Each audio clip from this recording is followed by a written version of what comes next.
Thierry Vicora, bonjour. Bonjour. Vous venez de publier chez Trajectoire la bibliothèque idéale de l'initié et de tout chercheur de connaissances. J'aimerais qu'on démythifie un peu, puisque c'est un peu un de vos angles. Par rapport à une liste de 98 titres, j'en ai lu 31. Alors, je me pose la question, suis-je totalement hermétique à l'initiatique ou un imbécile heureux? Alors, ouais, j'aime beaucoup l'imbécile heureux, moi. Il faut quand même le dire, hein. L'imbécile heureux, c'est quelqu'un qui se pose aucune question, qui ne lit pas, n'a pas, comme parfois les initiés, l'esprit un peu déchiré par des questions existentielles, d'où venons-nous, à quoi ça sert, est-ce que tout ça a du sens? Lui, il se pose pas ce genre de questions. C'est, vous savez, le ravi de la crèche, hein, qui écarte les bras et qui dit Dieu que le monde est beau, Dieu que le monde est joli, en provençal. Et naturellement, ce garçon, il fait de mal à personne. Il rend le monde heureux en étant heureux lui-même. Et donc, c'est peut-être le meilleur d'entre nous. Alors malheureusement, tout le monde n'a pas la chance d'être un imbécile heureux. On a compris que c'est positif pour moi d'être un imbécile heureux. Malheureusement, certains se posent des tas de questions, sont en questionnement, voilà, on a une vie qui est bizarre. La condition humaine est bizarre.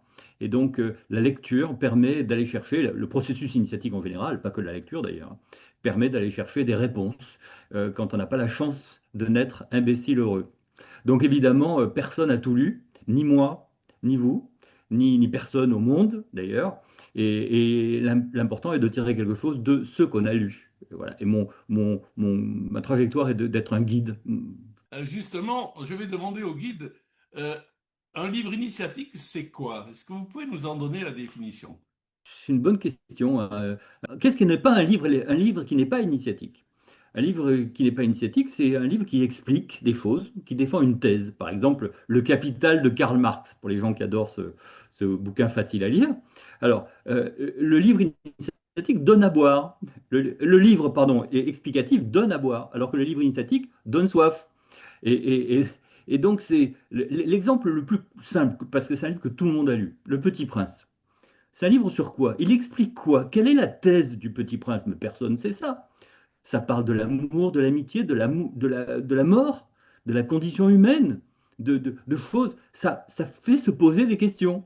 Donc on peut le lire à 8 ans, même avant. On peut le lire à nos âges. On peut le lire et se poser des questions. C'est inspirant. Ça donne soif de se poser des questions. C'est un livre initiatique. Donc on a plein d'autres exemples de livres très connus, comme le livre de la jungle écrit par Kipling, franc-maçon, et transformé en film par Disney, franc-maçon, et qui pose des questions sur c'est quoi grandir, c'est quoi passer à l'âge adulte, voilà. Mais par contre, il ne donne pas des réponses, juste il décrit, donc il est initiatique parce qu'il incite à trouver les réponses soi-même. Je vais reprendre une de vos phrases parce que vous avez le sens de l'humour. Pour ne pas être un passager clandestin de la démarche initiatique, faut-il accepter le syncrétisme? Oui, le syncrétisme, c'est sulfureux presque, hein. Eh oui, C'est le principe de la doxa, c'est voilà, c'est de dire il y a des filières pour s'initier. Puis filière pour apprendre. La filière religieuse, ben, on lit des textes sacrés, on les étudie. La filière, ceux qui pensent que tout viendra de la philosophie, de la science. Euh, et donc, c'est des doxas qui peuvent inciter à aller dans une direction et pas les autres. Le principe de l'initiation en général spirituelle, c'est de s'ouvrir. Et donc, on peut quand même, nous, aujourd'hui, en 2026, tirer la leçon que la philo, la science n'ont répondu à aucune des questions qui se posent depuis 3000 ans. On n'est même pas foutu de trouver un gouvernement qui soit parfait et admis, un mode de gouvernement qui soit parfait et admis par tous. On n'est pas capable de ça. Après 3000 ans de réflexion de Platon, la République, on ne sait pas faire ça.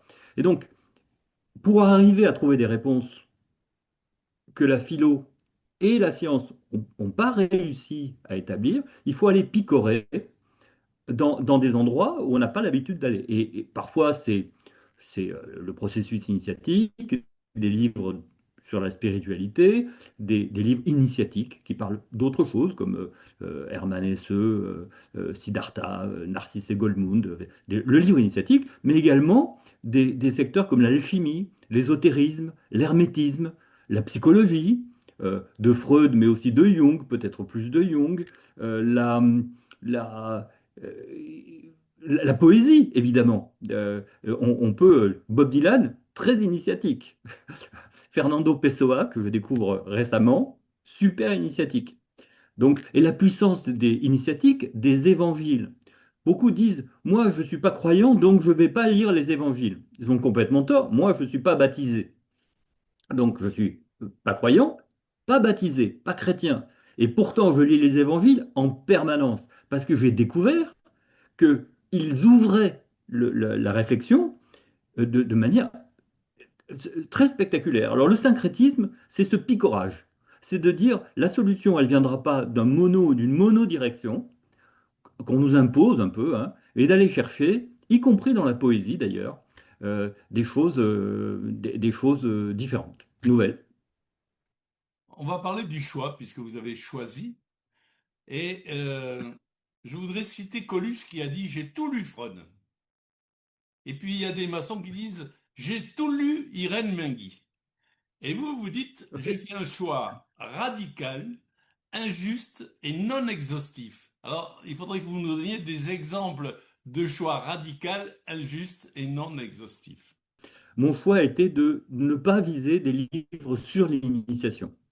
Donc, pas de Mingui, pas, pas les grands classiques qui parlent du processus initiatique de la maçonnerie. C'est des livres euh, initiatiques. On n'est pas sur des techniciens de la maçonnerie ou de l'initiation. Tout cela sont écartés. Mon choix radical, mon choix injuste d'ailleurs, il est parce que je pense que les livres initiatiques, il va y avoir des centaines de milliers au total. Évidemment, je choisis les meilleurs dans ce que moi j'ai lu. Donc il y a déjà une injustice de pur hasard. Pourquoi? J'ai lu cela. À l'intérieur de ce que moi j'ai lu, je choisis, j'écrème. Alors là, on est dans un écrémage forcément subjectif. Il y a juste un point objectif, honnête, loyal, c'est que je parle de bouquins qu'on cite en loge. Et ça crée petit à petit, au bout moi j'ai 35 ans de maçonnerie, donc je vois bien qu'il y a des bouquins qui reviennent. Et donc, on ne peut pas les ignorer, cela. Donc, parfois, je les ai lus parce que je les ai entendus cités en loge. Donc, je suis allé les voir en me disant, quand même, ça fait 3 fois que je l'entends, celui-là, je vais aller le voir. Donc, c'est à la fois, ça, c'est pas injuste, ça, c'est justifié. C'est un fait, on le cite en loge, donc j'en parle. Et après, le reste, c'est un écrémage de tout ce que j'ai lu et dont je pense que cette initiative a vu au travers du prisme de 35 ans de pratique. Donc, mais par contre, l'injustice, quand on pense à ce que j'ai ôté, de ce que j'ai écarté, ça me traumatise moi-même. Je sais pas, Dune de Herbert, Le désert des Tartares de Buzzati, hautement initiatique, L'étranger de Camus, Romain Gary, L'œuvre noire de Yourcenar, tout Tolstoï, tout Dostoïevski, tout Rabelais, enfin c'est une honte. Voilà. Et donc, avoir écarté cela, c'est un traumatisme pour moi. Ah, ma dernière question, c'est pas la question est Dieu dans tout ça parce que ça a déjà été fait. Ma dernière question, mais c'est aussi une question qui a été faite. Si Thierry Viquera doit partir sur une île déserte et qu'il doit partir avec 6 compagnons de lecture sur 98, Ouf. quel va être ces 6 vadémécum? Ouais, alors comme ça, à brûle pour moi, d'abord le trauma est terrible. Il y a la Divine Comédie à coup sûr. Voilà, mais la Divine Comédie, c'est perso. Je peux pas dire que d'autres vont pouvoir faire ça. Moi, je suis dans la Divine Comédie depuis j'ai 14 ans. C'est psychopathique, hein, ça veut dire qu'il y a une maladie. Oui, À oui. 14 ans, on ne doit pas s'intéresser à la Divine Comédie, c'est anormal. Donc, c'est un puissant fond, la Divine Comédie. On peut la relire 10 fois, vous ne trouvez pas les mêmes choses. Donc, c'est très à part. Mais c'est perso. Après, à coup sûr, les évangiles qui ne sont pas la Bible, mais on pourrait dire la Bible d'ailleurs, ancien et nouveau, parce que c'est là aussi, c'est un puissant fond de découverte. Et encore une fois, je rappelle, c'est un non-chrétien, non formé, qui n'a pas été au catéchisme, qui a découvert ça à l'âge adulte, avec une ouverture d'esprit. Et j'ai vu à quel point le message qui pouvait être passé était parfois plus direct, plus pertinent que des messages philosophiques. L'histoire de Matthieu qui dit si ta justice ne dépasse pas celle des scribes et des pharisiens, tu ne pourras pas aller au royaume des cieux. En une phrase, 10 lignes, il fait plus que Platon pour distinguer la justice euh, absolue, la justice immanente, la justice divine pour lui, et la justice des hommes imparfaite, celle qu'on rend dans les tribunaux et que Ok.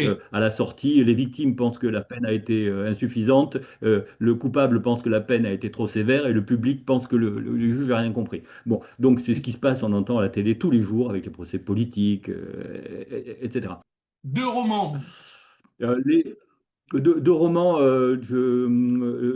tout Hermanesse, mais si je devais en citer que deux, Narcisse et Goldmund et Siddhartha.